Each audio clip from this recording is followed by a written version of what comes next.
주님이여 나오기 위해서 이 자리에 오셨습니까?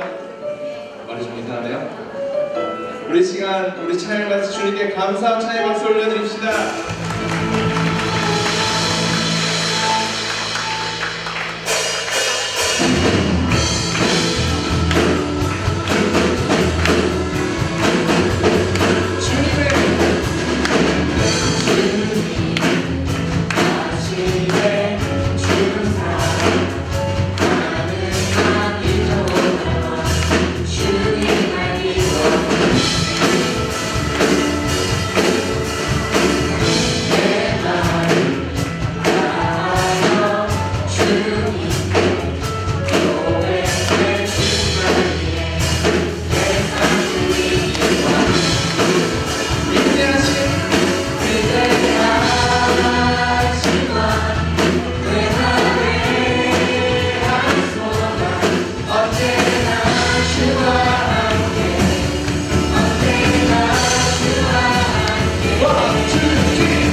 아멘. 할렐루야. 여러분, 하나님의 그 사랑을 받으셨습니까? 그 사랑을 확신하십니까? 우리 시간 찬양을 하실 때 우리가 그 찬양의 가사 하나만 묵상했으면 좋겠습니다. 이 찬양의 가사는 진짜 하나님께서, 예수님께서 이 땅에 오셔서 우리에게 행하신 일들을 그 가사에 적혀 있는데, 우리가 그 가사를 하나를 묵상하면서 주님께서 정말 나에게 이렇게 행하셨구나, 그리고 우리가 가야 할 사명은 이런 것이구나, 이것을 한번 생각하면서 함께 찬양하기를 원합니다.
주님의 길을 따라가기를 원합니다. 그 십자가의 길을 따라가기를 원합니다. 사랑하는 주님, 우리가 삶을 살 때 항상 주님을 기억하게 하여 주시옵소서. 우리가 남을 시기하고 미워하고 질투해도 항상 우리는 크리스천임을 기억하게 하여 주시옵소서. 우리 시간 함께 기도하길 원합니다. 사랑의 주님, 내가 주님의 길을 걷길 원합니다. 아버지 하나님, 나의 생각을 내려놓고 나의 의지를 내려놓고 오직 주님께서 가장 기뻐하는 것이 무엇인가를 기억하며 나아가길 원합니다. 아버지 하나님, 나의 삶이 정말 주님께서 기뻐하시는 삶을 살아가길 원합니다. 주님께서 우리의 삶을 인도하여 주옵소서. 주님께서 우리 삶과 동행하여 주옵소서. 주님 또한 이 예배를 드릴 때 주님께서 우리를 만나여 주옵소서. 이 예배를 통해서 우리가 변화되게 하여 주옵소서. 우리 이 시간 통해서 주님을 만날 수 있도록 우리 예배를 위해서 다 같이 기도하겠습니다. 사랑의 주님, 내가 주님을 따르길 원합니다. 아버지 하나님, 내가 주님과 함께 동행하길 원합니다. 주님, 아버지 하나님, 우리가 주님을 나갈 때 주님을 찾길 원합니다. 아버지 하나님, 예배를 위해 주옵소서. 예배와 함께 주옵소서. 아버지 하나님, 예배와 함께 주옵소서. 만나 주옵소서. 주님, 주님께서 함께 하시옵소서. 하나님께서 우리에게 주신 말씀 좀 함께 보기를 원하는데요. 하나님께서 우리에게 주신 말씀 사무엘하 7장 5절에서 16절까지 말씀입니다. 사무엘하 7장 5절에서 16절까지 말씀. 네, 제가 한 절, 여러분이 한 절 우리 교독하시고 마지막 17절 말씀은 함께 16절 말씀 함께 합독하도록 하겠습니다. 사무엘하 7장 5절에서 16절까지 말씀입니다. 네, 하나님의 말씀을 들으십시오. 가서 내 종 다윗에게 말하여라. 나 여호와가 말한다. 내가 나를 위해 내가 있을 집을 지어 주겠느냐? 내가 이스라엘 자손들을 이집트에서 이끌어낸 그날부터 오늘까지 나는 집에 있은 적이 없고 장막이나 회막을 거쳐 삼아 이리저리 옮겨 다녔다.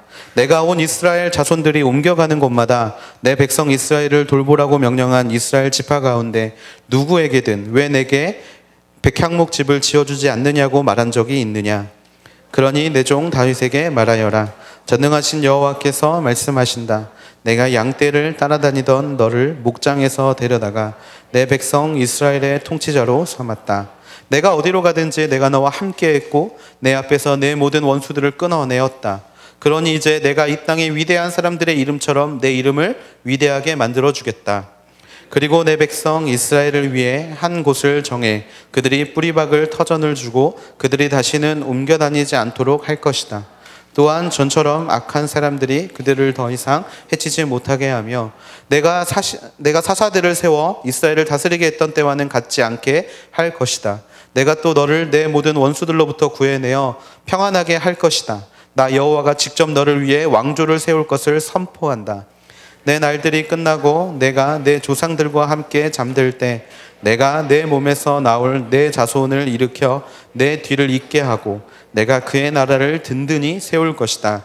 그가 내 이름을 위해 집을 세울 것이고 나는 그 나라의 보좌를 영원히 세워줄 것이다. 나는 그의 아버지가 되고 그는 내 아들이 될 것이다. 그가 잘못을 저지르면 사람이라는 막대기와 인생이라는 채찍으로 그를 징계할 것이다. 그러나 내 사랑은 결코 그를 떠나지 않을 것이다. 내가 내 앞에서 없앤 사울에게서 내 사랑을 거둔 것처럼 하지는 않을 것이다. 내 집과 내 나라가 내 앞에서 영원히 계속될 것이며 내 보좌가 영원히 서 있을 것이다. 아멘. 네, 사람의 인생에서, 특별히 믿는 사람의 인생에서 가장 빛나는 순간이 언제인가? 라는 질문을 저 스스로에게 해본 적이 있었습니다. 여러분은 믿는 자들이 빛나는 순간이 언제라고 생각을 하십니까? 이 질문을 대답하기 위해서 저는 저의 인생을 좀 많이 되돌아봤어요. 과연 내 인생에 빛냈던 순간은 언제인가? 이제 물론 제가 아직 이제 36년밖에 살지 않았기 때문에 그다지 많은 시간을 살아온 건 아니지만 인생에서 가장 빛났던 순간이 언제인지를 좀 돌아보는데 좀 몇 개 생각이 안 나더라고요. 좀 평범하게 살다 보니까 이제 몇 개 생각이 나지 않았는데 몇 가지 후보가 있었습니다. 첫 번째가 무엇이었냐면 중고등부 다닐 때 이제 저한테 고백했던 수많은 자매들이 있었어요. 그래서 네 그때가 가장 인기 절정의 시대가 아니었나라는 생각을 좀 했던 적이 있고요. 네, 네 야유가 나올 줄 알았어요. 네, 당황하지 않습니다. 네, 두 번째로 제가 이제 그 20살 때 그 게이머 생활을 했을 때 그 모 방송국에서 게임 그 중계를 했던 적이 있었는데 그 대회에 나가서 이제 우승을 했던 적이 있어요. 이제 그때 우승을 했을 때가 사실 인생의 가장 피크를 찍었던 때인가라는 생각을 이제 좀 해봤는데 아니더라고요. 그리고 사실 요즘 이제 저라는 사람이 사실 우리 300명의 우리 하늘 지체들 앞에서 이렇게 말씀을 전할 수 있다는 사실이 사실 제 인생 중에 가장 좀 이렇게 반짝반짝 빛이 나는 때가 아닌가라는 생각을 또 해봤는데 또 그건 또 아닌 것 같더라고요. 그때 문득 들었던 생각이 하나 있습니다. 무엇이었냐면 믿는 자로서 살아갈 때 가장 빛났던 순간이 언제인가라는 질문에 스스로가 대답하기를 바로 소명을 받는 순간이었다라는 이제 생각이 들었습니다. 소명을 받는 순간. 이제 저 같은 경우는 이 목회자로서의 소명을 받는 순간이었다라는 거죠. 재수를 할 때 앞으로 이제 제가 어떤 길을 가야 하는가라는 끊임없는 그런 진로의 소명을 가지고 하나님 앞에 고민하고 기도했던 적이 있었습니다. 그런데 사실 내 마음에 확신이 아닌 확신이 있었어요. 제가 언젠가는 신학을 할 거라는 확신 아닌 확신이 좀 있었는데 왠지 그걸 너무 하기가 싫은 거예요. 왜냐하면 몇 가지 이유가 있었는데 사실 가정이 좀 이렇게 항상 어렵다 보니까 이 돈에 대한 좀 집착이 있었습니다. 어렸을 때. 내가 좀 열심히 돈을 벌어서 우리 가정을 좀 일으켜 세워야겠다라는 어떤 이런 생각들 때문에 좀 제 원래 꿈이 그 외환 딜러였거든요. 딜러. 그 이제 요즘에 이제 펀드 매니저 그 분들이 뭐 이런 것들을 많이 하시는데 원래 외환 딜러가 꿈이었어요. 그래서 이렇게 하나님과 돈과는 왠지 좀 사이가 가깝지 않은 것 같아서 나는 딜러를 하고 싶은데 하나님은 왠지 못하게 하실 것 같다라는 마음이 있어서 좀 일부러 막 교회도 좀 안 가고 기도도 안 하고 막 그랬었거든요. 또 두 번째 이유가 저는 올빼미형 인간이라 밤늦게 자고 아침에 늦게 일어나는데 이 목회자들은 새벽 기도를 해야 되잖아요. 근데 그게 너무나 하기 힘들어 보이는 거예요. 나는 도저히 못하겠다. 뭐 이런 마음에. 그리고 또 저는 이제 나중에 최종 목적지가 약간 좀 정치에 좀 뜻이 좀 있었는데 정치 왠지 믿는 사람이 하면 안 될 것 같잖아요. 그래서 왠지 하나님이 나를 부르시는 거를 자꾸 거절하고 막 아닐 거야 하고 있었던 때가 있었습니다. 그런데 마음에 감동이 있었지만 계속 거절을 하며 살고 있었는데 제가 재수학원을 다니던 그 학원 자체가 창고를 학원으로 개조한 곳이라 창문이 없어요. 그 재수생들 좀 우울한데 그 약간 창문도 없이 그러다 보니까 맨날 광합성을 하러 밖으로 나와요. 그 점심시간이 되면 이제 멍하니 하늘 바라보면서 나는 누구고 여기는 어디고 도대체 나는 왜 이렇게 살아야 하나 막 이런 질문들을 좀 하고 있었는데 어디선가 찬양 소리가 들려오더라고요. 네, 한 번도 들어보지 못했던 찬양이 들려왔었습니다. 공부하다가 이제 답답하고 하면서 그냥 가끔 갔던 교회였었는데 그 교회에서 처음 듣는 찬양이 흘러나왔던 거예요. 어떤 찬양이었냐면 하나님의 사랑이 영원히 함께하리 순교자의 삶을 사는 이에게 십자가의 길을 걷는 자에게 조롱하는 소리와 세상 유혹 속에도 주의 순결한 신부가 되리라. 요즘이야 뭐 여러분들 딱 들으면 다 아는 찬양인데 이제 그때 제 나이 20살 때 처음 들어봤던 찬양이었어요. 그러니까 십자가의 길 순교자의 삶이라는 이 찬양. 근데 이 찬양을 듣는데 너무 눈물이 나는 거예요. 찬양을 듣는데 너무 눈물이 났어요. 이게 자꾸 이렇게 머리는 야 밖으로 뛰어나가야 돼. 지금 여기 교회에 있으면 안 돼. 밖으로 뛰어나가야 돼 라고 하는데 몸이 움직일 수가 없는 거예요. 성령의 임재 때문이 아니라 울고 있으니까 부끄러워서 다 울고 나가야겠다라고 이제 생각하고 있었는데 갑자기 그때 하나님이 자꾸 저에게 이제 기도하라라는 마음을 자꾸 주시는 거예요. 그래서 기도를 하는데 갑자기 그 기도를 하는데 이제 제 마음에 이제 하는 영상이 이렇게 자꾸 막 스쳐 지나가는데 골고다 언덕 같은 십자가가 그 골고다 언덕 같은 언덕이 있고 거기에 십자가가 하나가 서 있는 거예요. 제가 골고다를 가보지 않아서 골고다 언덕 같았어요. 근데 그곳에 십자가가 달려 있고 예수님이 그곳에 한 사람이 못 박혀 있는데 그 예수님 맞은편으로 제가 바라보고 있는 시점에서 등을 돌린 한 사람이 예수님 앞에 서 있는 거예요. 그러면서 그 사람이 예수님한테 이렇게 말하고 있는 거예요. 예수님, 저 예수님이 이렇게 살라 그래서 이렇게 살아왔습니다.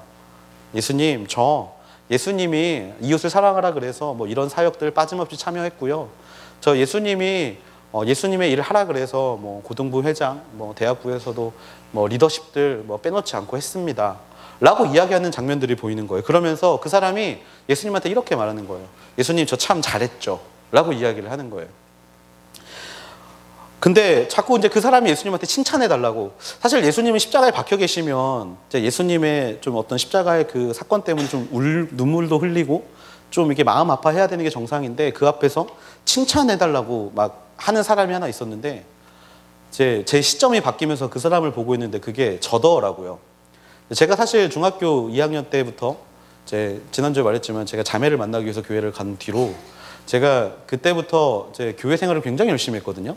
뭐 중고등부 회장은 말할 것도 없고, 이제 가는 곳마다 항상 그 리더십으로 섬기고 뭐 어떤 교회 행사에 빠짐없이 막 그렇게 섬겼었는데, 예수님이 저에게 그렇게 물어보시는 거예요. 너 나를 사랑해서 한 거니 인정받고 싶어서 한 거니?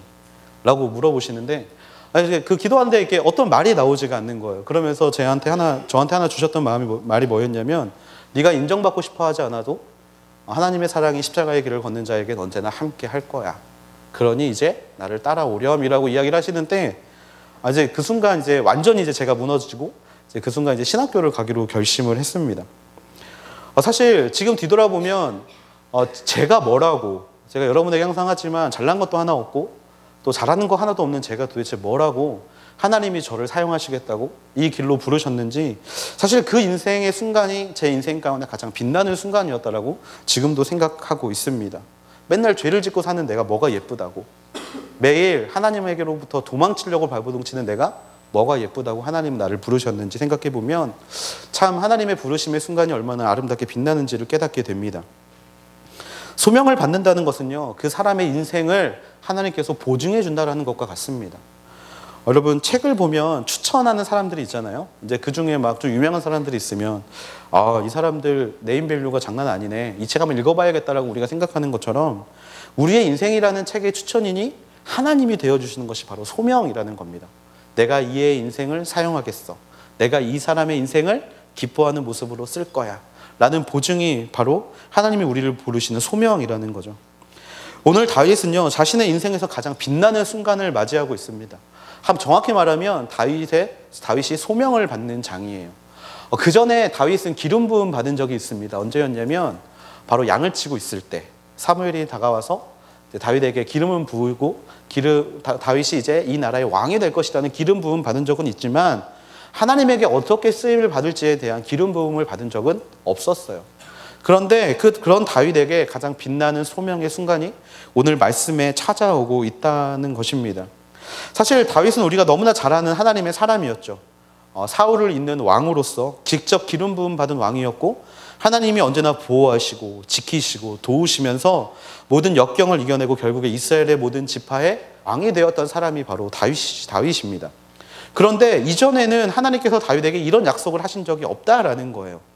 아니, 이렇게 믿음이 좋은 사람이라면 하나님이 진작에 이런 왕조에 대한 약속, 내 가정을 축복하는 약속을 할 만도 한데, 그 전에는 하나님이 이런 약속을 해주시지 않았다라는 겁니다. 갑자기 무슨 일이 일어난 건가? 하나 확실한 건 오늘 다윗이 받은 이 언약 자체는요, 다윗이 받은 이 소명 자체는 일반 사람들이 전혀 감당하지 못할 만큼 놀라운 축복의 소명이라는 것입니다. 그래서 오늘 이 시간에 우리가 말씀을 통해 어떤 축복을 받았고 또 왜 그런 축복을 받았는지 함께 여러분과 나누고자 합니다. 다윗 왕조의 축복의 시작은요, 다윗이 했던 한 행동에 있었습니다. 사울이 블레셋과의 전투에서 죽고 난 이후에 사울의 아들 이스보셋이 왕위에 오릅니다. 왕의 아들이기 때문에 당연히 왕위에 오르는 것이 자연스러워 보였는데, 유다 지파만은 그 이스보셋을 따르지 않고 다윗을 따르기 시작합니다. 한마디로 11지파는 이스보셋을 따랐지만 유다라는 한 지파는 다윗을 따랐어요. 왜냐하면 하나님께서 기름 부은 자가 바로 다윗이었기 때문에 유다 지파는 다윗을 따르게 됩니다. 결국 대립하던 두 집단은 다윗 왕이 통합을 하게 되고, 나라가 안정이 되자 다윗 왕이 제일 먼저 했던 게 뭐였냐면 사울을 죽인 블레셋과의 전쟁이었습니다. 근데 전쟁을 했던 이유가 무엇이었냐면 복수의 의미가 아니었고요, 바로 언약궤가 블레셋에 있기 때문에 전쟁을 했어요. 한마디로 하나님을 믿지 않는 자들에게 볼모로 잡혀있는 느낌, 바로 그런 느낌에서 다윗은 전쟁을 시작하게 됐습니다. 그리고 결국 전쟁에서 승리하게 되죠. 언약궤가 들어오는 날 다윗이 춤을 추다가 바지가 벗겨지는 사건이 일어나는 시점이 바로 이 시점이었던 거예요. 예루살렘 성전으로 언약궤를 가져왔는데 다윗에게는 한 마음이 생깁니다. 그것이 무엇이냐면 오늘 우리가 함께 읽지는 않았는데 지금 좀 같이 읽었으면 좋겠는 말씀인데요. 7장 1절에서 2절까지 말씀입니다. 7장 1절에서 2절까지 말씀. 준비 안 됐나요? 안 됐어요? 네, 제가 읽어드릴게요. 여호와께서 사방의 모든 적으로부터 다윗을 지켜주셨기 때문에 그는 이제 자기의 왕궁에서 살게 됐습니다. 다윗이 예언자 나단에게 말했습니다. 나는 여기 백향목 왕궁에 사는데 하나님의 괴는 아직도 장막에 있습니다. 다윗의 고백이 어떤 고백이었냐면요. 여호와께서 나를 지켜주셔서 이렇게 좋은 집에 살고 있는데, 이렇게 좋은 백향목으로 지은 왕궁에 살고 있는데 하나님의 괴는, 나를 지키시고 보호하셨던 하나님의 괴는 이런 집이 아니라 초라한 장막 가운데 있다라는 거예요. 그렇기 때문에 마음이 불편했다라는 겁니다. 그래서 다윗이 무엇을 하고 싶었냐면 자기가 살고 있는 곳보다 더 좋은 집을 지어주고 싶었던 거예요. 이 마음에 하나님이 감동을 하시게 됐다라는 겁니다. 사실 다윗은 하나님에 대한 명확한 이해가 없었던 사람처럼 보입니다. 오늘 6절 말씀에 보면 뭐라고 되어 있냐면 내가 이스라엘 자손들을 이집트에서 이끌어낸 그날부터 오늘까지 나는 집에 있은 적이 없고 장막이나 회막을 거쳐 삼아 이리저리 옮겨 다녔다라고 이야기를 하고 계세요. 다윗의 오해가 무엇이었냐면 하나님은 항상 언약궤에 계신다라는 게 다윗의 오해였던 겁니다. 사실 이스라엘 백성들이 생각하는 하나님의 거처는 언약궤였어요. 하나님이 언약궤 안에 계시다. 그래서 전쟁에 나갈 때 항상 뭐를 챙기고 나갔냐면 언약궤를 들고 나간 거예요. 왜냐하면 그 전쟁에 하나님이 같이 가야 우리가 승리를 할 텐데 언약궤가 있어야 하나님이 존재한다는 생각을 했기 때문에. 그런데 하나님은 언약궤 안에 거하시는 분이 아닙니다. 하나님은요 무소부재하신 분이세요. 무소부재라는 뜻은 존재하지 않는 곳이 없다라는 뜻입니다. 우리는 잘 알고 있잖아요. 하나님이 지금 이 예배 가운데 임재해 계시고 또 여러분 한 사람 한 사람의 마음 가운데 임재하고 계시고 또 옆에서 예배드리고 있는 SNS 공동체에도 동일하게 임재해 계시고 여러 나라에서 사역하고 계시는 선교사님들에게도 동일하게 임재하시는 게 바로 하나님이라는 것이죠. 그런 하나님, 무소부재한 하나님을 다윗은 잘 모르고 오해를 하고 있었어요. 하지만 그런 오해함에도 불구하고 하나님은 다윗의 고백을 매우 기뻐하셨습니다. 7절 말씀을 같이 한번 읽어보면 좋겠는데요. 7절 말씀 같이 한번 읽어보겠습니다. 시작. 내가 온 이스라엘 자손들이 옮겨가는 곳마다 내 백성 이스라엘을 돌보라고 명령한 이스라엘 지파 가운데 누구에게든 왜 내게 백향목 집을 지어주지 않느냐고 말한 적이 있느냐.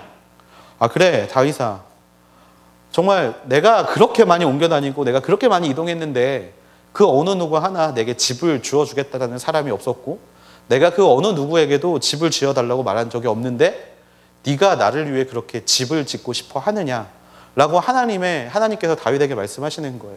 하나님의 마음이 좀 보이지 않습니까? 좀 하나님이 너무나 기뻐하시고 있는 모습이 보이는 것 같은 말씀이에요. 하나님은 다윗의 그 마음을 보시고 다윗을 축복하기를 주저하지 않으십니다. 물론 다윗은 하나님의 집을 지을 수 없었어요. 왜냐하면 다윗은 수많은 전쟁을 하면서 손에 피를 너무나 많이 묻혔기 때문에 하나님의 전은 사실 사랑의 전이고 뭔가 성스럽고 거룩한 전이어야 하는데 피 묻은 손으로 그것을 짓는 것 자체가 사실 그 후세대에서 여러 가지 말이 나올 수 있고 또 그것을 보는 사람들의 의미가 퇴색되기 때문에 하나님은 다윗에게 그 성전 건축을 허락하지 않으셨습니다. 하지만 하나님은요 다윗에게 보신 것이 있는데 무엇이냐면 바로 순수함이었다라는 거예요. 순수함. 하나님을 위하는 마음을 하나님께서는 기쁘게 받으셨습니다. 그리고 그 마음으로 인해 상상하지 못할 축복을 받게 됩니다. 우리가 다윗을 통해 배워야 할 것이 하나 있는데 그것이 무엇이냐면요, 다윗은 항상 하나님을 먼저 생각하는 사람이었다라는 겁니다. 사실 우리는 하나님께 우선순위를 두고 살아가야 한다라고 항상 이야기를 합니다. 그리고 우리가 큐티를 하는 이유, 큐티를 출근 시간, 지하철이나 버스 안에서 하는 게 아니라 조금 더 일찍 일어나서 정해진 시간에 또 정해진 장소에서, 조용한 장소에서 큐티를 올려드리는 이유, 그리고 노력해서 얻은 철 열매를 하나님께 드리는 이유, 그리고 사랑의 썰라눔이나 또 크리스마스 블레싱 같은 여러 사역에 참여하는 이유, 그런 이유가 무엇입니까? 바로 하나님께 우선순위를 두고 살아가는 모습이기 때문에 그렇죠. 그런데 우리가 하나님께 우선순위를 둔다고 하는 이야기는 방금과 같은 것들에서 우리가 깨달을 수 있는 게 하나 있는데 그게 뭐냐면 우리는 너무 목적 중심적이라는 거예요. 목적 중심적. 사실 하나님께서 원하시는 거는요, 하나님께 우선순위를 두는 삶을 원하시는데 목적에 우선순위를 두는 게 아니라 하나님과의 관계에 우선순위를 두는 것을 하나님은 원하신다라는 겁니다. 사실 하나님은 우리와의 관계를 목적 중심적으로 이끌어가고 싶어 하지 않으세요. 그냥 너 사역에 참여해. 그래, 사역에 참여했니? 참 잘하고 좀 참 좋다. 사랑한다. 축복한다. 이게 사실 하나님이 원하시는 궁극적인 관계가 아닙니다. 하나님이 우리에게 원하시는 관계는요, 하나님께서 우리에게 원하시는 건 하나님이 우리와 맺고 싶어하는 관계를 보면 알 수가 있는데, 하나님은 우리를 친구 삼아 주셨고 아들 삼아 주셨고 신부 삼아 주셨습니다. 이 세 존재에서 우리가 알 수 있는 게 무엇이냐면 바로 하나님은 우리와 관계 맺기를 원하신다라는 거예요. 여러분, 친구와 자녀와 또 신부라는 것에서 여러분 목적을 발견하십니까? 목적을 가지고 만나는 사람을 우리는 친구라고 이야기하지 않습니다. 그리고 그 어떤 부모도 자녀를 목적을 가지고 키우지 않습니다. 물론 저는 제 아들이 야구선수가 됐으면 좋겠는데 그거는 제 바람일 뿐이고, 그 어느 부모가 자녀를 목적에 맞게 키우겠습니까? 마찬가지로 그 어떤 부부도요, 목적을 가지고 이렇게 드라마가 아닌 이상 목적을 가지고 서로 부부의 생활을 이어가는 사람들은 없습니다. 이 세 관계 모두가 하나님과 하나님께서 우리에게 원하시는 게 들어있는데 바로 관계를 통해 이뤄가는 아름다운 연합함이라는 거예요. 하나님이 우리에게 원하시는 것은 목적이 아니라 관계입니다. 큐티를 하는 이유는요, 우리가 이 시간을 하나님께 올려드려야 하기 때문에 큐티를 하는 것이 아니라 바로 그 시간을 통해서 하나님과 대화하고 하나님의 말씀을 듣는 그런 친밀한 관계를 맺기 위한 시간이기 때문에 우리는 큐티를 해야 하는 것이죠. 우리가 사랑의 셀라눔을 하는 이유는요, 사역을 통해서, 그 일을 통해서 그들을 향한 하나님의 마음을 우리에게 알게 하시고 그 마음을 바탕으로 우리 안에 아름다운 연합함을 이뤄가기 위함임을 우리는 기억해야 합니다. 다윗은 그 즐거움을 알고 있었던 사람이었어요. 관계의 즐거움을 알고 있었던 사람이었습니다. 그렇기 때문에 다윗은 항상 하나님의 관계를 신경 썼지 어떤 목적을 신경 쓰는 사람이 아니었다라는 거예요. 다윗이 처음 등장하는 때가 언제였습니까? 골리앗과의 싸움에서 다윗은 처음 등장합니다. 그런데 골리앗이 자신이 사랑하는 하나님을 모독했기 때문에 다윗이 튀어나온 거지, 내가 골리앗 이겨볼 만 하겠는데? 라고 다윗이 튀어나온 것이 아니라는 것을 우리는 기억해야 합니다. 싸움을 이기고 이기지 못하고가 중요한 게 아니었다라는 거예요. 마치 우리에게 누가 부모님 욕을 하면 우리가 그냥 그 사람이 어떤 사람인 거 상관없이 달라드는 것처럼 하나님의 욕을 하고 있는 골리앗을 바라보면서 하나님과의 관계가 좋았던 다윗은 그것을 참지 못하고 싸움을 걸었다라는 거예요. 자기를 죽이려고 달려드는 사울 왕을 상대할 때도 마찬가지였어요. 말씀을 보면 다윗이 사울 왕을 죽일 수 있는 기회가 여러 번이 있었습니다. 그런데 그 어느 때에도 다윗은 사울을 죽이지 않아요. 사실 사울은 다윗에게 막 창을 던지기도 하고 죽이려고 막 토끼몰이 하는 것처럼 몰아가면서 다윗을 잡으려고 하고 했던 사람들이었거든요. 함께 있었던 군대 장관들이 아니 지금 사울을 죽이면 이제 왕이 편안해질 겁니다 라고 끊임없이 이야기해도 다윗은 사울을 죽이지 않았어요. 왜냐하면 하나님이 세우신 사울이라는 사람을 죽임으로 인해서 내가 사랑하는 하나님이 슬퍼하실까 봐. 그래서 다윗은 사울을 죽이지 않았다라는 거예요. 그를 죽이면 왕이 될 수 있었어요. 목적을 향해 따라가는 사람이라면 사울을 죽였을 겁니다. 왜? 얘를 죽이는 것이 하루빨리 목적을 이루는 길이기 때문에. 하지만요, 다윗은 그렇지 않았다라는 거예요. 오늘 말씀도 보면요, 나는 좋은 집에 사는데 내가 사랑하는 하나님이 너무나 이렇게 추워 보이고 없어 보이고 이렇게 편안하지 못하는 그런 천막 같은 데 살고 있다라는 이유로 다윗은 순수하게 하나님이 좋은 곳에 살고 싶어, 좋은 곳에 하나님이 살게 하면 좋겠다라는 마음을 가지고 하나님 앞에 고백을 올려드리고 있다라는 겁니다. 무엇을 바래서가 아닙니다. 우리 내면에 있는 생각처럼 우리가 신앙생활을 열심히 하는 이유, 내면을 천천히 들여다보면요, 목적 중심적일 때가 너무나 많아요. 하나님 잘 믿으면 하나님이 우리의 인생을 크게 쓰실 것 같고, 하나님 잘 믿으면 우리의 앞길, 특별히 직장의 취업 문제라든지 또 앞으로 살아가는 결혼의 문제라든지 여러 가지 문제들이 왠지 잘 풀릴 것 같아서 우리는 하나님과의 관계를 관계성으로 보지 않고 목적성으로 볼 때가 너무나 많다라는 겁니다. 그런데 다윗은요, 목적에 초점이 맞춰져 있지 않았어요. 복에 초점이 맞춰져 있던 것이 아니라 그냥 사랑하니까, 하나님을 사랑하니까, 그러니까 다른 게 보이는 게 아니라 하나님만 보이는 거예요. 그리고 어린아이 같은 순수한 마음으로 하나님을 바라볼 때 하나님이 그 마음 가운데 놀라운 축복을 부어주셨다라는 겁니다. 하나님은 그런 다윗의 마음을 보시고 하나님에 대해서 잘 모르고 있었지만 그런 다윗을 보시고 기꺼이 그 마음을 받으셨습니다. 그리고 대가 없는 사랑, 관계의 사랑 위에 하나님의 놀라운 축복을 더하셨죠. 다윗의 고백 중에 우리가 한번 같이 보고 싶은 고백이 하나 있습니다. 제가 제일 좋아하는 말씀이기도 한데요. 시편 23편 말씀인데 1절부터 6절까지 있어요. 우리 같이 한번 읽어볼게요. 시작. 여호와는 나의 목자이시니 내게 부족한 것이 없습니다. 그분이 나를 푸른 초장에 눕히시고 잔잔한 물가로 인도하십니다. 내 영혼을 회복시키시고 당신의 이름을 위해 의로운 길로 인도하십니다.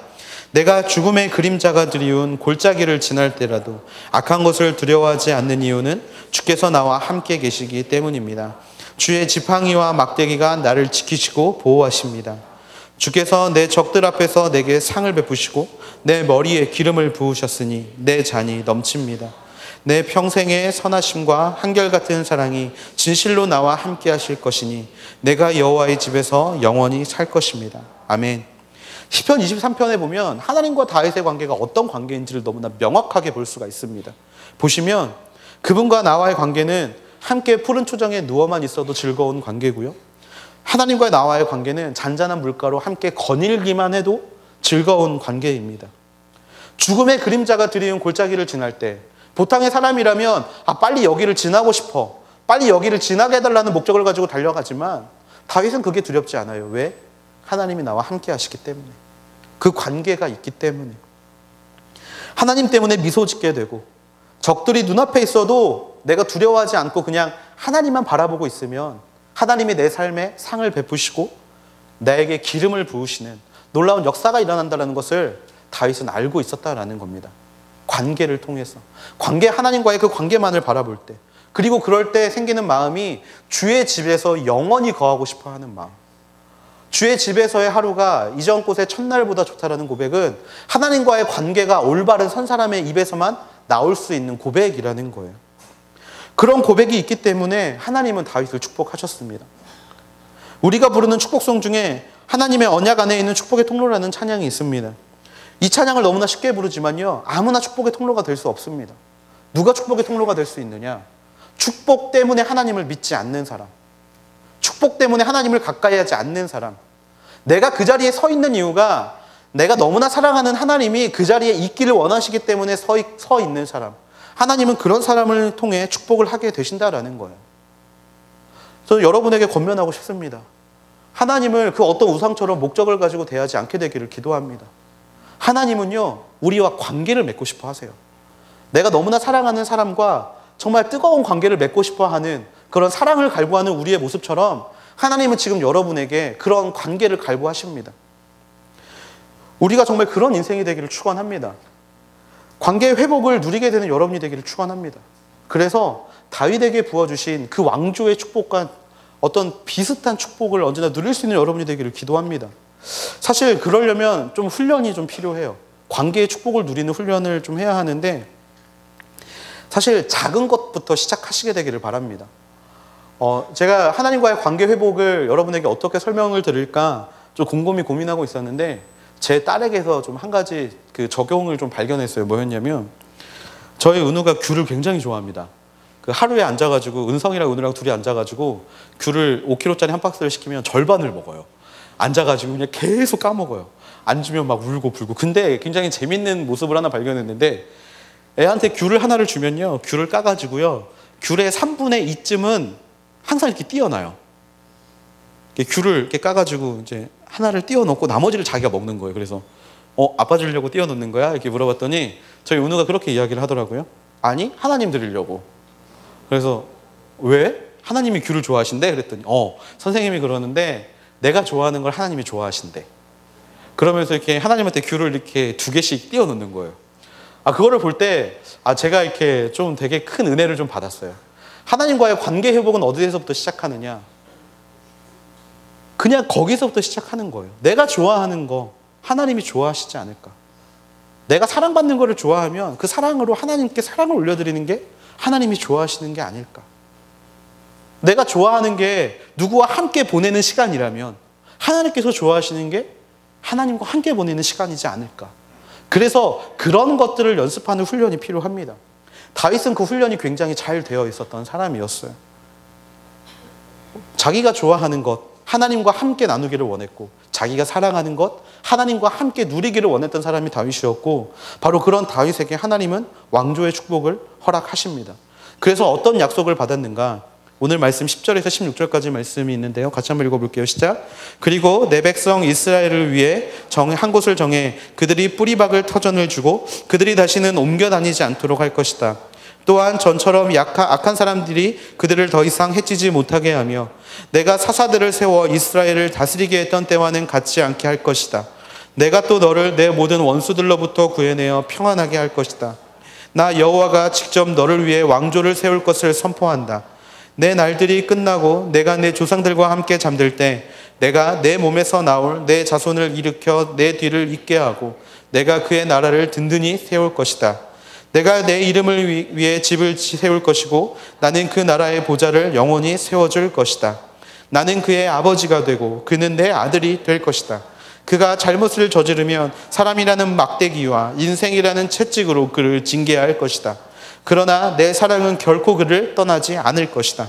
내가 내 앞에서 없앤 사울에게서 내 사랑을 거둔 것처럼 하지는 않을 것이다.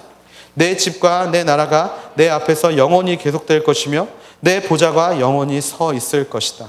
하나님께서 그런 순수함을 하나님 앞에 올려드린 다윗에게 하나님은 놀랍도록 큰 축복을 부어주세요. 그런데 그 축복은 우리가 네 가지로 볼 수 있는데, 유목민이었던 이스라엘 백성들이 유리하지 않고 왕조를 세울 것에 관한 11절의 축복, 자손을 일으켜 뒤를 잇게 하고 나라를 든든히 세울 것이라는 축복, 아버지가 되고 우리들이 하나님의 아들이 되어서 잘못을 저지르면 사람이라는 막대기와 인생이라는 책찍으로 그를 징계할 것이라는 축복, 이런 축복들을 하나님께서 허락하시는데, 사실 이런 축복은 우리가 소위 말하는 복일 뿐입니다. 하나님이 주시는 진정한 축복은 어디에 있냐면요, 16절 말씀에 있어요. 16절 말씀. 내 집과 내 나라가 내 앞에서 영원히 계속될 것이며 내 보좌가 영원히 서 있을 것이다. 하나님의 놀라운 축복은요, 바로 여기에 집약되어 있습니다. 왜냐면요, 다윗이 하나님께 받은 이 축복 때문에 다윗의 피에서 누가 나오게 되냐면 예수 그리스도가 나오게 돼요. 다윗이 하나님 앞에 자신의 순수한 마음을 가지고 하나님 앞에 드렸던 그 마음을 통해서 하나님은 이 땅에 메시아를 보내시게 됩니다. 사실 메시아에 대한 예언은요, 창세기 49장 10절에 보면 야곱이 유다에게 하는 축복에서부터 흘러나오게 됩니다. 유다의 자손에서 백성을 다스릴 왕이 나타나게 될 것이다. 그 축복이 누구로까지 흘러가게 되냐면 다윗에게 흘러가게 되고, 다윗이 바로 그 유다에서 시작되고 예수님으로 완결되는 그 놀라운 하나님의 구원의 역사의 이음고리가 된다는 거예요. 다윗은요, 하나님에게 그 왕조의 축복을 받았어요. 그 왕족이 영원해질 것이고 그 나라가 결코 멸망하지 않을 것이고, 그래서 정말 그들이 비록 사람의 채찍으로 하나님 앞에 범죄함으로 인하여 아수르에게 또 바벨론에게 멸망을 당하도 그 대가 끊기지 않고 예수님께로까지 흘러가게 돼서 예수님은 이 땅 가운데 영적 이스라엘, 즉 교회를 세우시고 오늘 우리에게까지 그 축복을 흘려보내신다는 거예요. 다윗에게 하나님이 허락하신 축복은요, 그 한 가족만, 그 한 민족만 잘 살게 하는 축복이 아니라 그를 통하여 온 세계, 온 나라, 모든 사람이 예수님을 바라보게 하는 축복, 우리가 밟는 모든 땅 가운데 교회를 세우는 축복, 그 교회를 통하여 하나님을 믿지 않는 자들이, 주를 믿지 않는 자들이 돌아오고 영적 이방인들이 하나님을 믿게 하는 그런 놀라운 축복을 허락하셨다라는 겁니다. 여러분, 우리가 하나님 앞에 순수함을 드릴 때요, 하나님은 우리를 축복의 통로로 사용하십니다. 그 축복은 나로 끝나지 않고요, 우리의 가정으로 흘러가게 되고 또 우리가 밟는 모든 땅 가운데 하나님의 교회를 세우게 하시고 그곳에서 다윗의 왕조에서 나타나신 예수 그리스도가 그곳에도 동일하게 역사하시게 된다라는 겁니다. 순전한 순수한 믿음을 가진 자가 얻을 수 있습니다. 목적을 가지고 하나님을 상대하는 자는 그 목적을 얻을 수 있을지는 모르겠습니다. 하지만 그를 통하여 하나님이 세우시는 그 놀라운 다른 사람을 세우는 역사, 다른 사람을 구원의 길로 이끄는 역사는 일어나지 않는다는 것을 기억하십시오. 다윗의 언약의 축복의 핵심은 나를 통하여 하나님이 사랑하시는 모든 사람들이 복을 받게 되는 것, 나를 통하여 하나님이 사랑하는 모든 사람들이 축복을 받게 되는 것, 나를 통하여 예수 그리스도가 그들에게 전파되는 것, 바로 그것이 하나님이 우리에게 주신 놀라운 축복인 줄로 믿습니다. 여러분, 순수한 믿음을 가지십시오. 순수한 마음을 하나님께 올려드리십시오.